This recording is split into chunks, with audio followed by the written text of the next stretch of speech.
Hello students, आज का हमारा टॉपिक है एडेप्टेशंस ऑफ ज़ीरोफाइट। जो मरुद्विद पादप होते हैं उनके अनुकूलन क्या क्या होते हैं। तो इसमें सबसे पहले देखते हैं morphological adaptation, anatomical adaptation and physiological adaptation. जो हम जीरोफाइट्स के अनुकूलन की बात कर रहे हैं तो यहाँ पर तीन प्रकार के अनुकूलन देखे जाते हैं।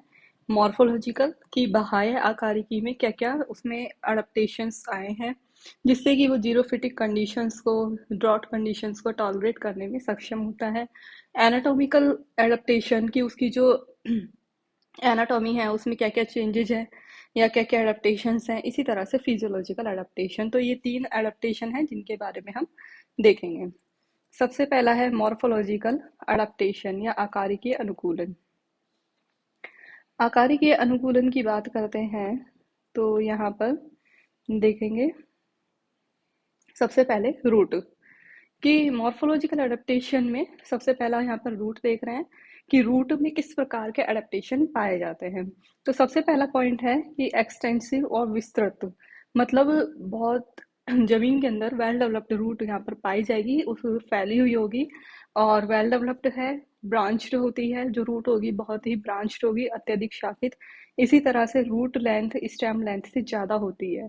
जितना प्लांट जमीन के ऊपर दिखाई देगा स्टेम उसका, उससे कई गुना ज़्यादा बड़ी उसकी रूट होगी, क्योंकि उसे ज़मीन के अंदर से पानी लेना है। जो ग्राउंड वाटर है वहाँ से वो वाटर एब्जॉर्ब करती है, तो इसलिए रूट लेंथ उसमें ज़्यादा होती है, वेल डेवलप्ड होगी। जिन स्थानों पर जल की प्रचुरता ज़्यादा होती है वहीं पर रूट सिस्टम सतह पर मिलता है और कमी वाले स्थानों पर रूट परमानेंट वाटर लेवल तक पहुंच जाती है।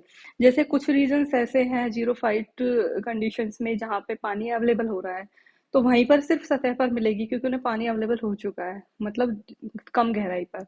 और लेकिन जहाँ पर पानी बिल्कुल कम है वहाँ पे क्या होगा, जो रूट है वो ग्राउंड वाटर लेवल तक पहुंच जाती है। रूट हेयर्स सघनता से विकसित होते हैं जिसकी सहायता से पादप वाटर एंड मिनरल एब्जॉर्ब करता है। और जो इनकी रूट के ऊपर जो रूट हेयर्स पाए जाएंगे वो भी वेल डेवलप्ड होते हैं, काफी मात्रा में पाए जाएंगे जिससे कि जो प्लांट है वो वाटर और मिनरल एब्जॉर्ब कर सके। रूट की ग्रोथ रेट काफी होती है और रूट की जो ग्रोथ ग्रोथ है, वृद्धि है, वो भी काफी होगी। कुछ प्लांट की root water and food store करके ट्यूबरस हो जाती है, तो कुछ में क्या हो गया, रूट क्या करेगी, जो फूड स्टोर कर लेगी, जिससे कि उसको आगे जब बहुत ही ज़्यादा एक्सट्रीम एडवर्स कंडीशन हो उस टाइम पे उसे काम में ले सके। एग्जाम्पल है इसका एस्पेरागस। इसी तरह से चट्टानों पर लगने वाले प्लांट की रूट दरारों में भी वृद्धि करती है।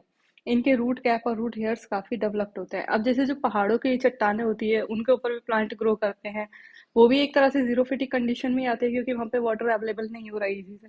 तो जो चट्टानों की दरार है उनमें रूट इजीली एंटर कर जाती हैं, उनकी रूट कैप और रूट हेयर्स काफ़ी डेवलप होते हैं। तो मॉर्फोलॉजिकल एडेप्टेशन में हमने रूट में देखा कि एक्सटेंसिव होती है, वेल डेवलप्ड होती है, ब्रांच्ड होती है, रूट लेंथ स्टेम लेंथ से ज़्यादा होती है और ग्राउंड लेवल तक जो वाटर लेवल है वहाँ तक पहुँच जाता है रूट जो। और रूट हेयर सघनता से विकसित होती है, वाटर और मिनरल एब्जॉर्ब करने का ही काम करता है। रूट की ग्रोथ रेट ज़्यादा होगी और ट्यूबरस भी मिलती है और इस तरह से यहाँ पे पाई जाती है। अब दूसरा देखते हैं स्टेम। स्टेम में क्या क्या चेंजेस होंगे।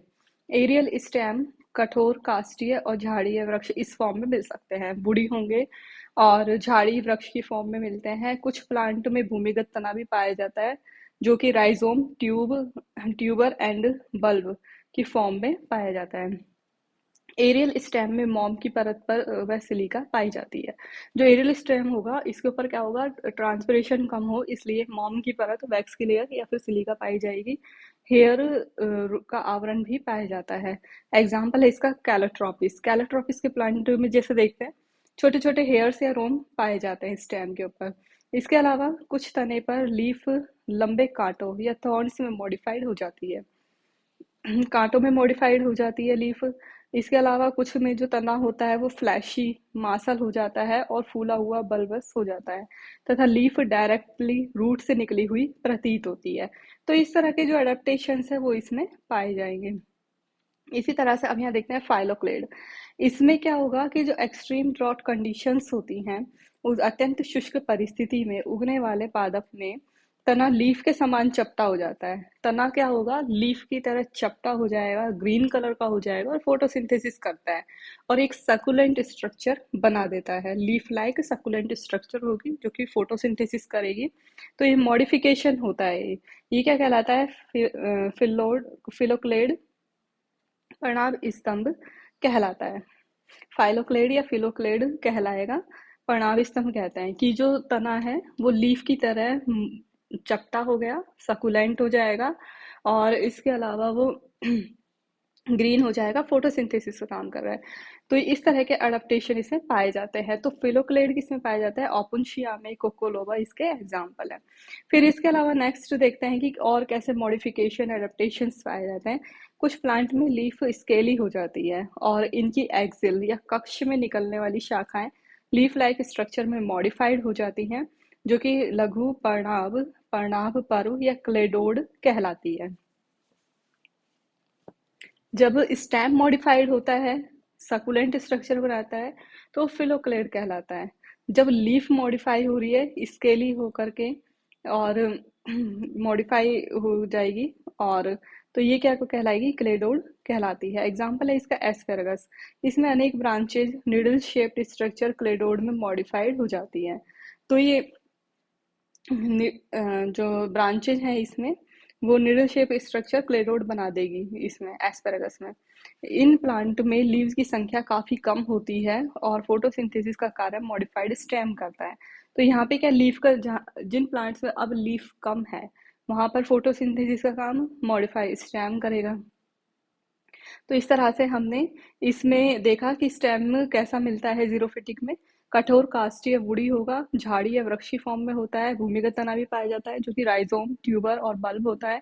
एरियल स्टेम में मोम की परत और सिलिका का डिपोजिशन पाया जाता है। इसके अलावा हेयर्स भी पाए जाएंगे और लीफ है जो कांटों में मॉडिफाई हो जाती है। तो यहाँ पे क्या होगा, जो तना है वो फ्लैशी बल्बस हो जाएगा और लीफ ऐसे कुछ में फ्लैशी हो गया और ऐसा दिखेगा जैसे कि जड़ से ही डायरेक्ट पत्ती निकल रही है।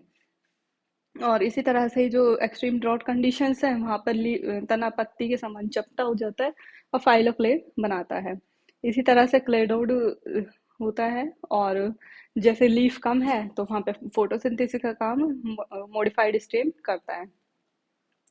अब तीसरा देखते हैं लीव्स। लीव्स में क्या होगा कि कुछ प्लांट में लीव्स केवल रेनी सीजन में ही होती है। आशुपाती, कड़ोकस या शीघ्र ही गिर जाती है। तो ये लीव्स कहाँ पाई जाएगी, रेनी सीजन में ही पाई जाएंगी और उसके अलावा नहीं पाई जाती। एग्जाम्पल है इसका लैप्टेडिनिया कैपेरिस। इसी तरह से कुछ प्लांट में लीव्स स्पाइंस या कांटों में मॉडिफाइड हो जाती है, जैसे कैक्टस हो गया, यूफोरबिया हो गया। तो इसमें पत्तियां कांटों में मॉडिफाई हो गई। इसी तरह से स्केली लीव्स, शल्क पर्ण, इसमें क्या होता है, रेट ऑफ ट्रांसपिरेशन डिक्रीज हो जाता है। जब लीफ का मॉडिफिकेशन हो गई, वो कांटों में मॉडिफाई हो रही है या दूसरे किसी स्ट्रक्चर मॉडिफाई होती है, तो उस कारण क्या होगा, जो उसकी ट्रांसपिरेशन रेट है वो कम हो जाती है। तो स्केली लीव्स पाई जाती है एस्पेरागस में, मुहेन बेकिया में। इसी तरह से है, वैक्स एंड हेयर की अधिकता के कारण भी ट्रांसपिरेशन की रेट कम हो जाती है। इसका एग्जांपल है कैलोट्रोपिस। वैक्स एंड हेयर्स के कारण यहाँ पे स्टोमेटा प्रोटेक्टेड रहते हैं और ट्रांसपिरेशन कम हो जाता है। जितने भी जीरोफाइट्स में अडेप्टेशन देखने को मिलते हैं सबका मेन उद्देश्य यही होता है कि वाटर लॉस कम से कम हो, जो ट्रांसपिरेशन की रेट है वो कम से कम हो सके और एडवर्स कंडीशन में वो इजीली सर्वाइव कर सके। इसी तरह से ट्राइकोफिलस प्लांट यहाँ पर दिया हुआ है। ट्राइकोफिलस प्लांट ऐसे होते हैं जीरोफिटिक प्लांट जिनमें लीफ एपिडर्मिस हेयर द्वारा कवर्ड रहती है और ऐसे प्लांट ट्राइकोफिलस रोम पर्णी कहलाते हैं। इनमें क्या होगा, जो पत्ती होती है उनके ऊपर एपिडर्मल हेयर पाए जाएंगे। एपिडर्मल हेयर उसको कवर करके रखेंगे जिससे कि ट्रांसपिरेशन रेट कम होती है और इस प्रकार की पत्ती को ट्राइकोफिलस कहते हैं। जीरोफिटिक प्लांट में लीफ साइज रिड्यूस्ड हो जाता है और लीफ लैमिना का साइज भी रिड्यूस्ड हो जाता है और ट्रांसपिरेशन की रेट कम हो जाती है। मतलब जितने भी अडेप्टेशन है सबका एक ही उद्देश्य है, ट्रांसपिरेशन रेट को कम करना। लीफ साइज भी कम हो जाएगा, लैमिना का भी साइज कम हो जाएगा, लीफ लैमिना है जो। एग्जाम्पल हो गया इसका अकेशिया, प्रोसोपिस। फिर इसी तरह से पार्किंसोनिया का एक एग्जाम्पल दिया गया है कि इसमें क्या होता है, कंपाउंड पिन्नेट लीफ पाई जाती है अब इसके जो लीफ लैमिना है वो बहुत छोटे होते हैं, तो इस कारण जो इसका रैकिस होता है वो क्या करेगा, चपटा मोटा और हरा हो जाता है और फोटोसिंथेसिस का काम करेगा और ये फिल्लोड कहलाएगा।